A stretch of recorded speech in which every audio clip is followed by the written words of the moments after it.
బ్రహ్మ వచ్చిన తర్వాత నీకు ఈ కార్యం నెరవేర్చాలంటే నువ్వు గణపతిని ఆశ్రయించమన్నాడు. అప్పుడు గణపతికి మళ్ళీ తపస్సు చేస్తే గణపతి వచ్చి అప్పుడు ఏం చేయాలి గురువుగారు అంటే, ఏం లేదయ్యా, నేను మనో సంకల్పంలో 3 సంవత్సరాలుగా మహాభారతం అనే దానిని లోన పొందుపరిచా, దాన్ని లిఖించి మానవలోకానికి అందించాలి, కానీ అది రాయగలిగేటువంటి శక్తి సామర్థ్యాలు కలిగిన వాడు నువ్వు తప్ప ఎవరు కనపడలేదు అంటే వినాయకుడు నవ్విండు, నువ్వు చెప్పటం నేను రాయటమా అని. అంటే ఆయనకు అలా అనిపించింది.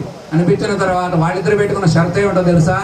ఆయన ఏమన్నాడంటే, వినాయకుడు నేను రాస్తా, కానీ నేను రాసేటప్పుడు ఏ మాత్రం కొంచెం బ్రేక్ అయి ఆగినా నేను అక్కడే వదిలిపెట్టి వెళ్ళిపోతాను, నువ్వు అంత ఫాస్ట్గా చెప్పాలి నాకు అని అంటే, సరేనయ్యా సిద్ధం శివనందన, నువ్వు చెప్పినట్టుగానే నేను అంగీకరిస్తున్నా, కాకపోతే నాది ఒక చిన్న కోరిక, నేను చెప్పే ప్రతి శ్లోకాన్ని నువ్వు అర్థం చేసుకొని రాయాలి.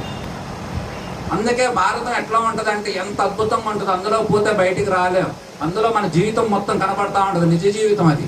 అందుకనే ఆ ఇద్దరు ఒప్పందం చేసుకొని ఆ ఒప్పందం మీద వాళ్ళు ఇద్దరు మహాభారతం పూర్తి చేయడం జరిగింది.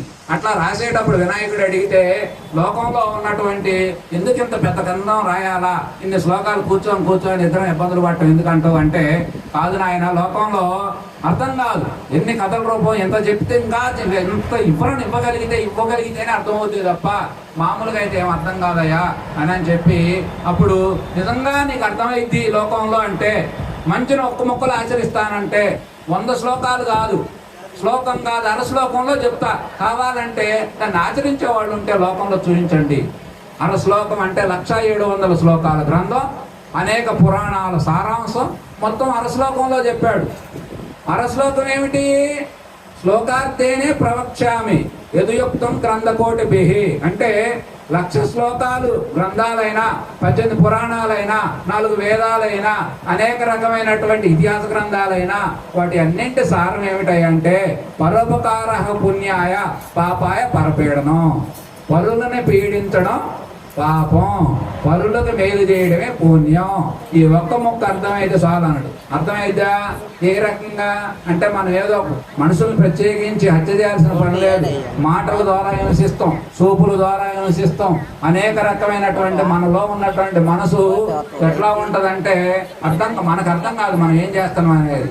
అట్లాంటి మనసు అనేది మనలో ఉంటుంది. ఆ మనసు అంతా మనకు తెలియాలంటే మహాభారతంలోకి ప్రవేశించాలి. అట్లా భారతం యొక్క సారాంశం అంతా ఈ శ్లోకంలో చెప్పడం జరిగింది. అలాగే ఇంకొక శ్లోకాన్ని భీష్మాచార్యుని యొక్క జీవిత సారాంశం అంతా కూడా ఆయన శాంతి పర్వం అనేక రకమైనటువంటి నీతులను బోధించి, నీతులన్నీ అయిపోయిన తర్వాత ఆయన శరీరాన్ని విడిచిపెడదాం అనుకున్నప్పుడు ధర్మరాజు మళ్ళీ ఒకసారి ఆయన